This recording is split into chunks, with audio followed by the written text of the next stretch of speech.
Oke, selamat datang teman-teman. Hari ini aku mau ada sedikit podcast. Kita bakal ngebahas tentang etika dalam berbisnis. Sebelumnya mungkin di sini aku nggak sendirian ya, karena ada dua teman aku yang bakal jadi narasumber. Boleh mungkin dari Rehan dulu sedikit perkenalan diri aja.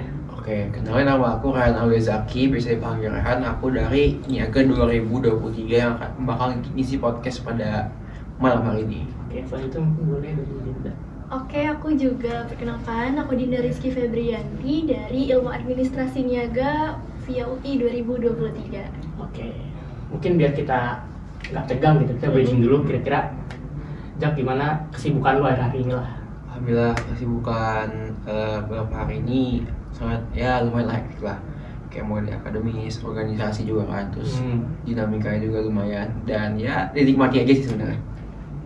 Benar-benar kita kan sebagai mahasiswa emang lagi proses mencari jati diri istilahnya gitu. Perlu banyak lah ikut kegiatan-kegiatan yang memang bisa meningkatkan value kita gitu. Untuk mungkin Dinda sendiri bisa sharing dikit aja.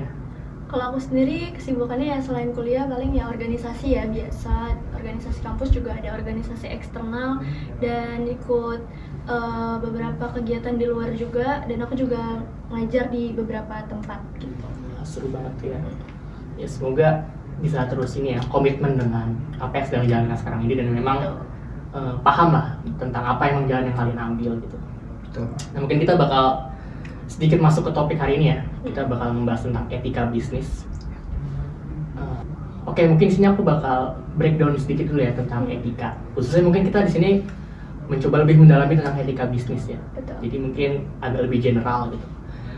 Jadi sederhananya mungkin ya, dalam etika bisnis itu kita jadi pedoman moral yang membantu perusahaan menentukan apa yang benar ataupun salah dalam proses dinamikanya gitu. Hal ini sebenarnya merujuk pada prinsip moral dan standar perilaku yang memandu keputusan dan juga tindakan perusahaan, serta menjadi dasar untuk membangun kepercayaan antar perusahaan dan antar elemen di luar perusahaan, serta menjaga reputasi dan juga menghormati hak-hak pihak lain dan memastikan adanya keberlanjutan bisnis dalam jangka panjang atau berkelanjutan. Mungkin sini aku nyontek sedikit ya, karena aku sini ngambil dari website tentang 5 prinsip dasar etika bisnis gitu. Jadi sebenarnya dalam menjalankan sebuah bisnis gitu perlu ada etika di dalamnya gitu. Selayaknya mungkin kehidupan kita sehari-hari gitu. Kayak misalkan kita bersosialisasi gitu kan, berkuliah gitu, kita perlu ada etika dalam kehidupan sehari-hari. Dan untuk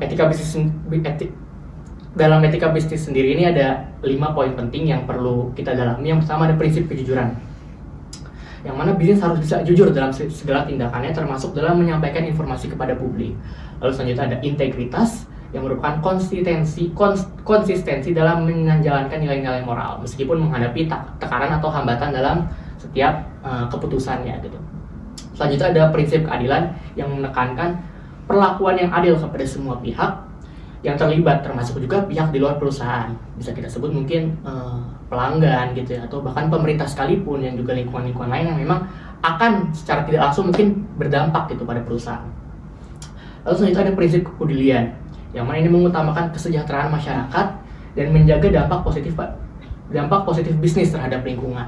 Dan yang terakhir, prinsip kelima adalah prinsip tanggung jawab, yang mana menjalankan bisnis dengan rasa tanggung jawab terhadap semua pemangku kepentingan. Ya mungkin paham lah ya dasarnya bagaimana akhirnya perlu adanya 5 prinsip ini dijalankan dalam setiap dinamika bisnis. Cuman pertama mungkin aku nanya ke Dinda dulu kali ya. Dari tadi mungkin 5 prinsip yang udah aku jabarin, menurut Dinda sebenarnya seberpengaruh apa sih dari 5 prinsip itu untuk akhirnya benar-benar bisa memberikan keberlanjutan dalam bisnis itu sendiri? Oke, tapi sebelumnya aku mau mungkin ngasih pendapat aku dulu ya, pandangan aku tentang sebenarnya etika itu apa sih gitu. Di sini aku mau ngejelasin juga ya bahwa etika menurut pandangan aku tuh sebuah pedoman, yang dimana pedoman itu sebagai untuk membantu perusahaan gitu, membantu perusahaan atau bisnis supaya dalam menjalankan kegiatan operasionalnya itu bisa bertanggung jawab, kemudian juga fokus untuk meningkatkan reputasi dan bisa berlaku secara transparan serta menjalankan keadilan gitu. Karena untuk etika ini memastikan bahwa perusahaan itu ya tidak hanya mengutamakan aspek finansialnya aja, tapi juga harus nih memperhatikan dari segi sosial dan lingkungannya. Nah, tadi kan Fajri nyebutin ya ada 5 prinsip yang harus diperhatikan gitu untuk menjalankan dalam penerapan etika bisnis gitu. Nah, yang pertama kan tadi mungkin ada prinsip kejujuran ya. Sebenarnya dari prinsip-prinsip itu tuh aku memandang bahwa semua itu sebagai pondasi supaya orang itu, pihak-pihak yang terlibat itu bisa sebagai aspek mulai percaya gitu ke bisnis yang kita jalankan gitu. Jadi penilaian dari pihak luar ke kita itu bukan hanya meningkatkan reputasi saja, bukan meningkatkan reputasi perusahaan aja, tapi juga bisa supaya kegiatan kita nih secara operasional itu bisa berjalan dengan baik. Terus kemudian juga ada kepercayaan dari nasabah, dan itu tuh akan mempertahankan keberlanjutan bisnis gitu. Mungkin kalau tadi kita breakdown satu-satu ya, sebenarnya seberpengaruh apa sih kelima prinsip itu terhadap keberlanjutan bisnis gitu. Yang pertama tadi ada prinsip kejujuran. Kalau prinsip kejujuran itu menurut aku jadi aspek yang paling penting, karena dengan perusahaan itu jujur kan akan muncul rasa trust gitu dari pihak luar yang terlibat, misalkan entah itu pemangku kepentingan, misalnya ada mitra, terus investor, atau mungkin dari pelanggan. Itu kan akan muncullah rasa kepercayaan kalau misalnya perusahaan itu melakukan kegiatan operasionalnya secara jujur gitu. Lalu integritas itu adalah bagaimana ya komitmen kita itu menjalankan bisnis dengan menerapkan nilai dan moral itu sesuai etika yang berlaku gitu. Jadi berpengaruh juga terhadap keberlanjutan bisnis nantinya. Lalu yang ketiga ada prinsip keadilan. Nah, ini juga nggak kalah penting ya, karena sebagai perusahaan itu harus nih, supaya meningkatkan reputasi yang baik, itu penting banget perusahaan itu memperlakukan secara adil untuk semua pihak kepentingan gitu, entah itu investor, kemudian mitra, kemudian juga ada pelanggan atau mungkin karyawannya sendiri, itu diperlakukan secara adil. Adil yang dimaksud di sini bukan berarti sama persis ya, tapi ya sesuai dengan porsinya masing-masing gitu. Kalau misalkan investor diperlakukan sebagaimana, sesuai porsinya, karyawan juga bagaimana gitu, itu yang dimaksud dengan adil. Lalu untuk prinsip kepedulian, tadi ada juga ya Fajri menyebutkan, prinsip kepedulian itu kita ya sebagai bisnis yang baik itu harus adalah rasa peduli, setidaknya ada kontribusi bisnis atau perusahaan itu kepada aspek sosial atau lingkungan. Itu sangat penting juga ya. Salah satunya mungkin CSR lah gitu, Corporate Social Responsibility. Lalu dan yang terakhir itu ada aspek tanggung jawab, itu bagaimana perusahaan itu bisa bertanggung jawab lah atas kewajiban yang memang harus dipenuhi sama perusahaan gitu. Entah misalkan karyawan itu harus dipenuhi hak-haknya dengan apa? Dengan kewajiban yang memang kita harus laksanakan gitu. Seperti misalkan kita melaksanakan sekedar hukum atau peraturan yang berlaku, itu merupakan bentuk tanggung jawab dari perusahaan gitu. Nah, dengan melaksanakan semua prinsip itu, menurut aku tuh itu akan menciptakan sebuah pondasi atau kepercayaan tadi dari pihak-pihak luar gitu, yang akhirnya ketika kita juga menjalankan atau menerapkan hubungan yang harmonis kepada pihak-pihak yang terlibat, kita akan menjadi bisnis atau perusahaan tuh yang siap menghadapi tantangan gitu, dan juga pastinya dapat meningkatkan reputasi bisnis gitu, dan juga keberlanjutan secara jangka panjang. Dan tanpa menerapkan kelima prinsip itu tuh justru akan berisiko kehilangan kepercayaan dari pihak-pihak luar, kemudian juga menurunkan tingkat reputasi, terus jadi hilangnya dukungan, dan itu justru akan mengancam keberlanjutan bisnis gitu. Wah, keren banget. Jadi mungkin kita makin terbuka ya bagaimana sebenarnya penting banget adanya etika bisnis dalam perusahaan itu sendiri, terutama dengan 5 prinsip tadi. Mungkin aku ringkas sedikit kali ya. Kalau misalkan sebenarnya bukan tentang 5 prinsip ini secara keseluruhan, tapi bagaimana akhirnya kita bisa mengintegrasi prinsip ini dalam satu kesatuan gitu ya. Karena menurut aku even mungkin sebuah perusahaan bisa meletakkan prinsip-prinsip ini, tapi ada ketinggalan satu prinsip, misalnya itu sebenarnya tetap berpengaruh negatif juga pada perusahaan. Jadi perusahaan tuh nggak bisa meninggalkan salah satu prinsip itu sendiri gitu. Betul. Perlu benar-benar mengintegrasikan keseluruhan prinsip itu dalam keberlanjutan perusahaan. Oke, selanjutnya aku pengen nanya ke Rehan ya. Bagaimana sih Han, kamu mendefinisikan etika gitu dalam konteks bisnis yang sekarang kita bahas?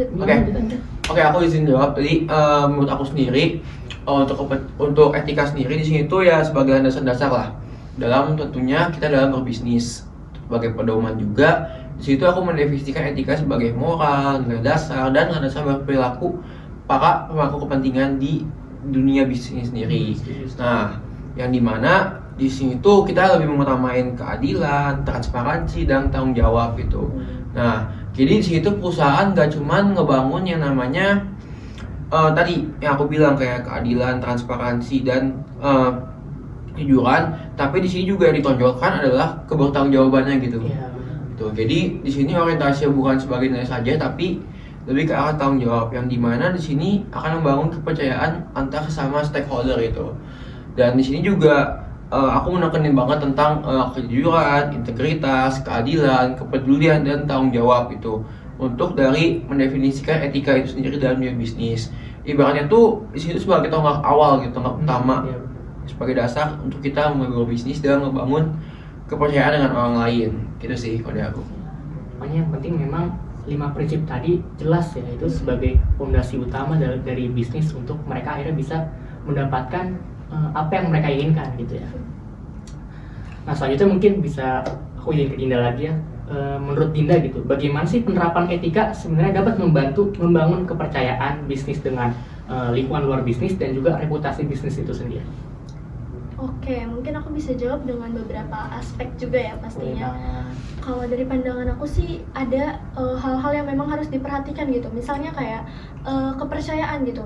Itu menurut aku kepercayaan adalah salah satu aspek yang memang justru harus didahulukan dulu dibanding aspek-aspek yang lain, karena kepercayaan itu menjadi aspek yang terpenting gitu. Mungkin kita bisa bayangkan analoginya kalau misalnya perusahaan itu ingin mendapatkan kepercayaan, pastinya perlu dong ada transparansi dan keadilan gitu dari perusahaan, supaya pihak luar atau pihak-pihak yang terlibat dengan perusahaan, baik itu dari pemangku kepentingan misalnya mitra tadi, terus investor, pelanggan, itu ada rasa merasa aman lah gitu dengan adanya hubungan dengan bisnis yang kita jalankan gitu, dan juga ada rasa percaya gitu yang akhirnya justru itu bisa mempertahankan keberlanjutan bisnis gitu. Lalu selain aspek kepercayaan itu berhubungan juga ya sama yang namanya aspek kejujuran. Mungkin tadi di awal juga aku udah breakdown bahwa kejujuran itu perlulah gitu. Kalau misalnya kita menerapkan perusahaan yang jujur itu secara otomatis dan memang akan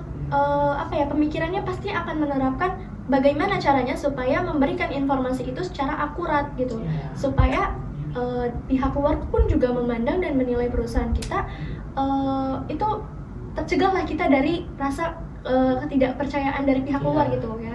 Itu mencegah kehilangan kepercayaan dari pihak-pihak yang terlibat dengan perusahaan. Nah, itu menjadi salah satu faktor juga supaya kita bisa mempertahankan bisnis yang kita jalankan. Lalu berhubungan juga nih dengan aspek tuh transparan ya. Karena kalau misalnya tadi kalau udah informasinya akurat, itu perlu juga ada transparansi gitu dari informasi yang kita berikan gitu. Maksud transparansi di sini mungkin lebih ke kita memberikan akses secara terbuka ya, jadi gak ditutup-tutupin lah informasinya gitu. Bagaimana memang keadaan kondisi keuangan kita itu seperti ini, jadi jelaskan seperti ini, seperti itu ya seperti itu gitu, sesuai memang apa adanya. Jadi jangan dimanipulasi atau dibuat-buat supaya memang kondisi keuangannya misalnya B, tapi ternyata kita dibuat-buat secara A gitu, supaya kelihatannya nih bisnis baik-baik aja gitu. Dan justru menurut aku ya itu lebih baik kita secara terang-terangan aja.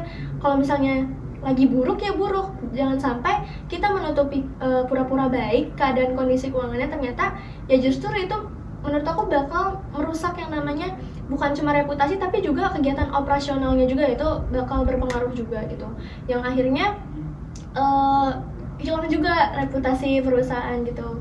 Dan kondisi keputusan investasi pun juga menurut aku itu harus ya penting lah untuk menjadi supaya menjadi akses yang terbuka gitu, itu yang dimaksud dengan transparan. Lalu ada juga aspek mungkin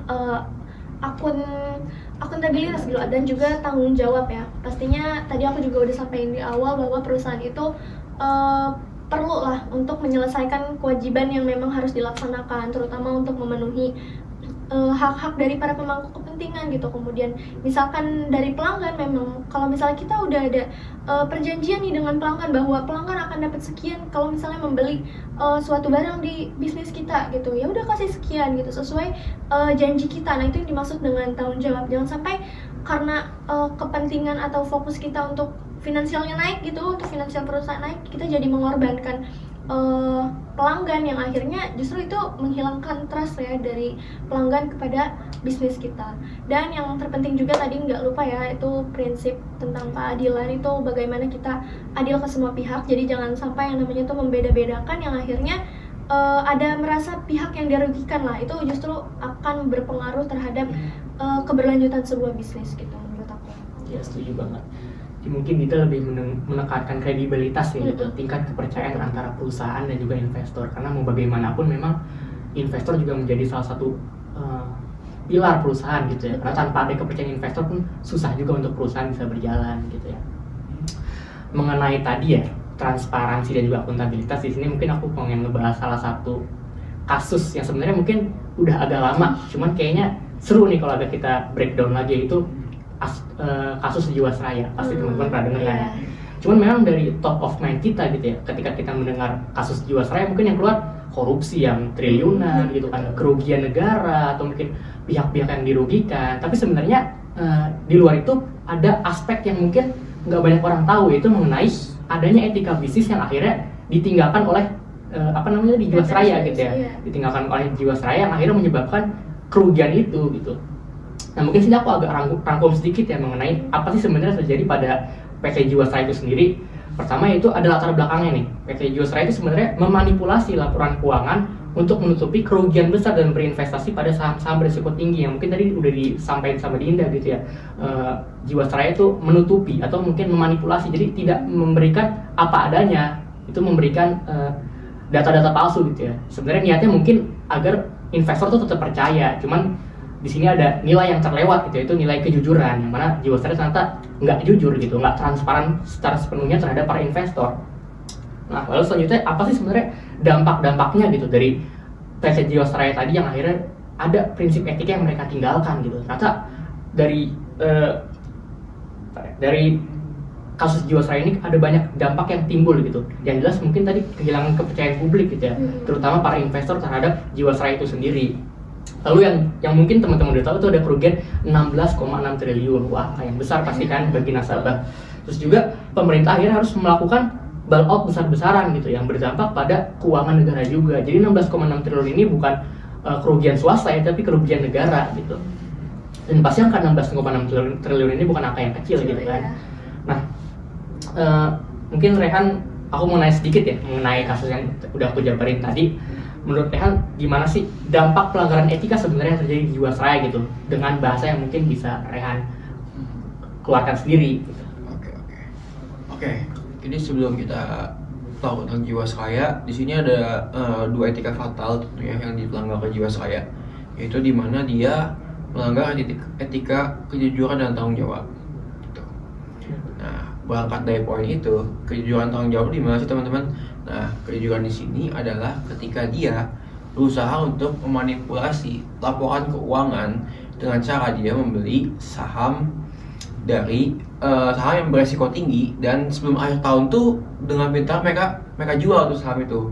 Dan setelah mereka jual, mereka tuh ya mengimplikasikan nih ke para investor mereka lah kalau sebenarnya tuh keuangan mereka tuh lancar-lancar aja gitu. Dari situ mereka udah nggak jujur ya teman-teman. Nah, yang kedua tanggung jawab. Nah, tanggung jawab sini di mana? Yang di mana mereka dengan lepas tangan ya udah ketika mereka ketahuan ya udah nasabah di sini merugi gitu. Di situ tentu saja mereka udah melanggar etika bisnis teman-teman. Yang di mana mereka main cabut dan lari gitu. Seakan-akan mereka nggak punya masalah. Nah, padahal di situ masalahnya teman-teman gitu. Jadi aku izin nge-breakdown juga. Jadi Jiwasraya itu ada sejak tahun 2000-an, namun dia tuh baru terkena kasus ini 2018 setelah terbongkar itu teman-teman.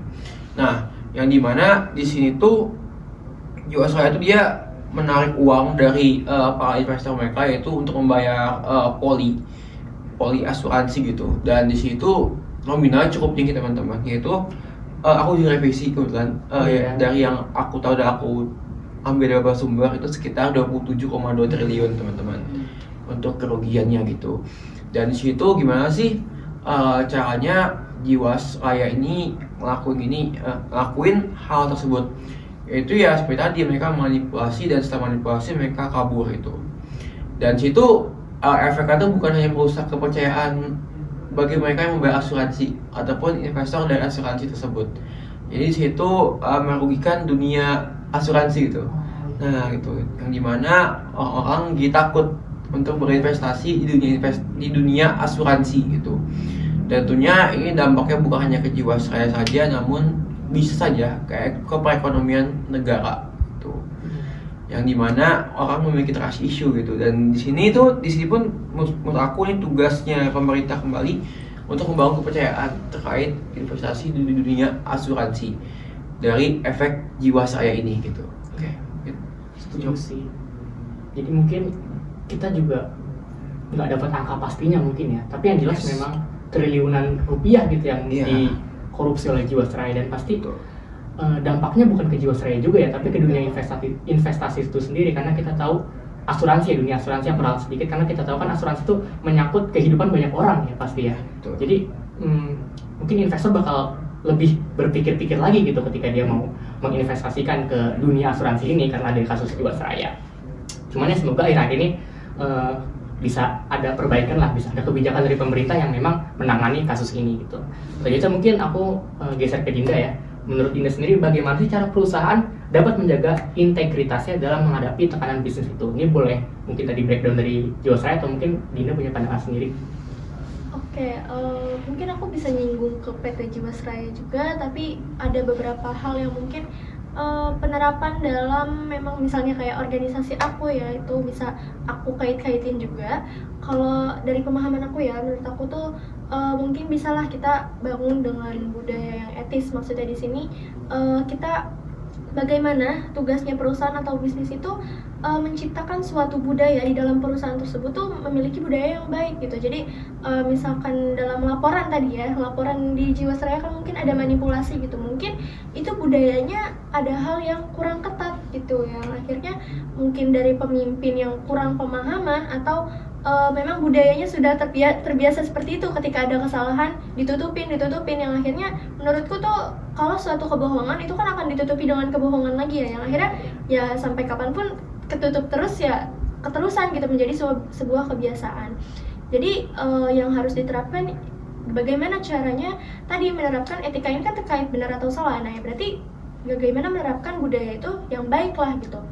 Kalau misalnya udah salah, jangan loh ada kebohongan ditutupkan dengan kebohongan lagi, tapi bagaimana caranya kita menambal itu menjadi suatu hal yang oh ini akurat gitu, supaya bisa diberitahukan lagi kepada pihak luar, dan itu bisa menimbulkan kepercayaan gitu. Dan penting juga ya buat adanya pelatihan misalkan atau sharing pengalaman, atau supaya tuh ada pemahaman dari semua pihak, entah itu karyawan atau semua pihak yang memang berada di perusahaan itu gitu, supaya memiliki satu visi, satu misi, dan tujuannya tuh punya pandangan yang sama lah gitu, bahwa tidak dibenarkan lah budaya-budaya yang memang tidak baik gitu, supaya tidak menjadi sebuah kebiasaan dalam bisnis.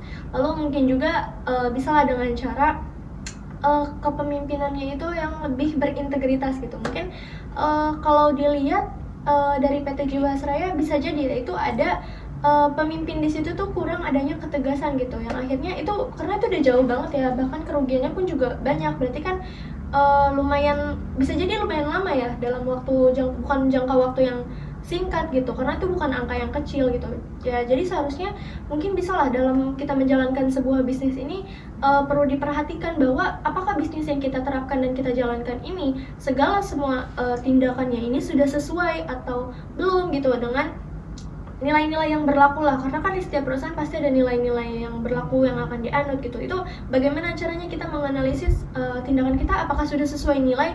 Jangan sampai nilai-nilai yang kita punya dalam perusahaan itu hanya sebuah nilai yang memang misalnya dipajang gitu, tapi itu perlu penerapan dan juga dievaluasi apakah sudah berjalan dengan baik atau belum. Jadi pemimpin ini perlu memastikan ya adanya segala tindakan itu dijalankan dengan komitmen lah gitu, bahwa semuanya itu berjalan sesuai nilai moral dan juga etika yang berlaku gitu. Lalu yang ketiga pastinya juga perlu transparan dan adil. Tadi balik lagi ke poin awal, bahwa perusahaan itu perlu adanya memberi akses yang terbuka, kemudian jujur, dan juga pastinya akurat gitu, dan adil terhadap semua pemangku kepentingan gitu. Jangan ada yang dibedakan supaya tidak ada pihak yang dirugikan gitu. Contohnya mungkin tadi entah itu dari pihak masyarakat atau pelanggan yang terlibat sampai mengalami kerugian sebesar itu ya. Jadi jangan sampai perusahaan yang kita jalankan ini demi kepentingan finansial kita akhirnya jadi mengorbankan pihak lain gitu. Itu jangan sampai. Makanya perlu ada prinsip yang namanya tuh keadilan dalam sebuah perusahaan. Lalu penting juga untuk menerapkan good corporate governance. itu supaya bagaimana tadi balik lagi perusahaan itu menjalankan prinsipnya dengan transparan, kemudian juga akuntabilitas dan tanggung jawab, memenuhi semua kewajiban ya, dan juga hak-hak yang memang pihak yang terlibat dalam perusahaan gitu, dan pastinya harus independen. Jadi jangan sampai perusahaan yang kita jalankan ini terpengaruh sama pihak lain gitu. Jadi kalau misalnya memang udah ada prinsip atau udah punya nilai, itu dijalankan lah, jangan sampai terpengaruh adanya intervensi dari pihak-pihak luar gitu yang akhirnya jadi berpengaruh lah sama kegiatan atau tindakan yang dalam bisnis yang kita jalankan gitu. Dan juga fokusnya adalah jangka panjang. Jadi kalau misalnya tadi sampai mengalami kerugian gitu, itu berarti memang fokus PT Jiwasraya itu cuman fokus bagaimana caranya bisa untung, padahal itu cuma sementara ya kalau dilihat-lihat. Jadi harusnya lihat jangka panjangnya. Ini kalau misalnya reputasi itu bisnis turun gimana ya, itu kan jadi kehilangan kan. Jadi cuma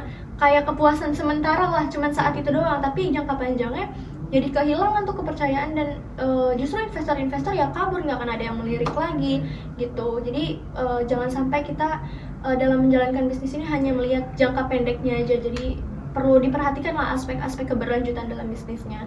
Dan yang terakhir menurut aku juga perlu memperhatikan aspek CSR lagi ya, corporate social responsibility. Jadi bagaimana perusahaan ini berkontribusi bukan cuma tadi, bukan terhadap finansial saja, tapi juga bagaimana kita ini bisa berdampak terhadap sosial dan juga lingkungan gitu sih menurut aku, Fajri. Iya. Mungkin di awal juga menekankan tentang leadership dan juga lingkungan. Mungkin kalau misalkan bahas leadership kita jadi jauh lagi gitu ya, maksudnya bakal kemana-mana lagi. Cuman ya kita di sini ingin memantapkan aja gitu, membahas mengenai etika bisnis. Dan yang jelas mungkin tadi juga Dinda menekankan tentang transparansi dan akuntabilitas gitu ya. Kembali lagi bagaimana sih perusahaan itu bisa mungkin mereka benar-benar ngasih kepercayaan gitu kepada investornya, kepada para customernya gitu, sehingga nanti ya perusahaan tuh benar-benar bisa menjalankan apa yang seharusnya mereka lakukan gitu. Tidak benar-benar hanya pihak mereka saja yang diuntungkan, tapi mencakupi seluruh pihak yang terlibat dalam perusahaan. Mungkin aku kerehan lagi gitu ya, mengenai pelanggaran etika tadi, mengenai pelanggaran etika yang Jiwasraya, atau mungkin Rehan punya bahasa sendiri aja gitu ya. Bagaimana sih perusahaan tuh tetap bisa menjaga integritas dan juga mematuhi prinsip etika yang tadi udah dijabarin. Oke, itu yang menarik nih. Gimana sih cara perusahaan buat kita jaga integritas? Oke. Yang pertama di sini mungkin yang mau aku tekanin terkait kejujuran dan tanggung jawab dulu ya. Karena kenapa? Di sini kejujuran ini ibaratnya sebagai tameng utama reputasi perusahaan. Setuju. Dan tanggung jawab tuh merupakan impact yang perusahaan berikan kepada stakeholder gitu. Jadi keduanya harus berkesinambungan. Nah, sebenarnya ada 5, cuman aku lebih consider kedua ini karena ini menurut aku penting banget gitu. Yang dimana perusahaan di sini harus transparan terkait keuangan yang mereka sajikan kepada para investor itu. Dan mereka juga tidak boleh menutup-nutupi gitu terkait keadaan keuangan mereka sekarang ini gitu. Ya nantinya mungkin dampaknya nggak bakal sekarang, cuma dampaknya bakal nanti ke depannya ketika para investor mulai tidak nyaman dan bakal ada kasus gitu. Dan yang pengen aku tekenin sekali lagi adalah terkait 5 prinsip etika gitu. Yang dimana yang pertama itu ada kejujuran, yang dimana perusahaan di sini harus jujur terkait keadaan yang sebenarnya terjadi di perusahaan tersebut. Yang kedua ada kehati-hatian, yaitu dimana perusahaan di sini harus bisa mengelola resiko terkait langkah yang akan mereka ambil gitu. Dengan mereka mengambil resiko yang kecil ataupun misalnya resiko besar sekalipun, namun mereka tetap bisa maintain resiko tersebut gitu. Nah, yang ketiga itu transparansi teman-teman. Nah, di situ lagi yang nggak jauh dari kejujuran lah. Transparansi itu ya perusahaan harus nunjukin terkait data perusahaan itu harus transparan kepada publik, dan itu data pun yang harus publik tahu gitu, nggak yang semua data perusahaan itu publik tahu, tapi yang harus publik tahu itu harus diekspos itu oleh perusahaan itu untuk keberlangsungan perusahaan itu juga. Nah yang keempat tanggung jawab di sini gimana sih teman-teman? Nah selain mereka berani mengambil semacam investasi dari investor, mereka juga bertanggung jawab terkait apa yang mereka ambil gitu. Jadi mereka di sini konsekuen ya teman-teman. Dan biasanya tanggung jawab sini harusnya mengikat dan kalau bisa berbadan hukum gitu. Yang dimana di sini akan mengikat si investor dan pengelola uang investor itu sendiri, itu perusahaan gitu teman. Dan terakhir ada keadilan. Nah, keadilan sih menarik teman-teman, di mana perusahaan dapat memperlakukan setiap stakeholder ataupun orang-orang yang ada di dalam situ dengan tupoksi dan tugas mereka masing-masing. Misalnya dengan sama investor, mitra bisnis, ataupun karyawan sekalipun, itu ada perlakuannya masing-masing teman-teman. Jadi nggak bakal ada yang simpang siur atau di luar dari tupoksinya gitu. Paling dari aku itu ya sih. Iya. Sebenarnya mungkin agak rumit ya, agak banyak gitu bahasannya kalau kita membahas tentang etika bisnis ini. Tapi yang mau bagaimanapun kita nggak bisa mengelak kalau memang ini perlu gitu ya buat perusahaan. Nah sebenarnya nggak cuma dari PT Jiwasraya tadi, mungkin kalau PT Jiwasraya tuh lingkupnya lebih luas ya, terlalu luas. Nggak harus dari Jiwasraya gitu, mungkin dari bisnis yang kecil juga perlu ada etika bisnis. Bukan berarti karena memang bisnis mereka kecil, bisnis mereka nggak mencakupi banyak orang, bukan berarti mereka mendahului etika bisnis itu. Tapi tetap harus menjadikan 5 prinsip tadi itu pilar dalam mereka menjalankan bisnis gitu ya.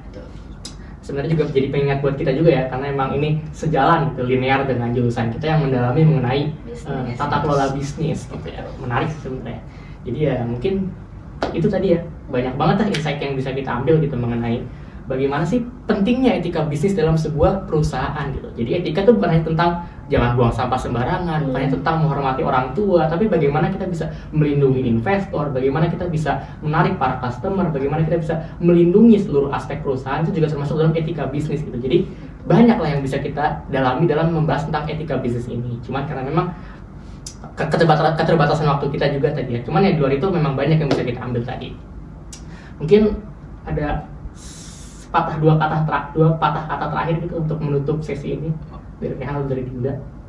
Oke, kalau dari aku mungkin aku pengen nekanin terkait ini sih teman-teman, terkait transparansi perusahaan, terkait apa yang mereka lakukan, keuangan mereka bagaimana, terus kedepannya mereka bakal gimana, terutama bagi para investor yang tentunya ini bakal krusial banget.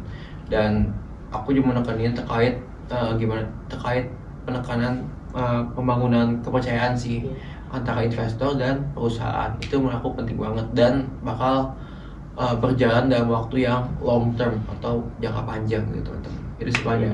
Keren.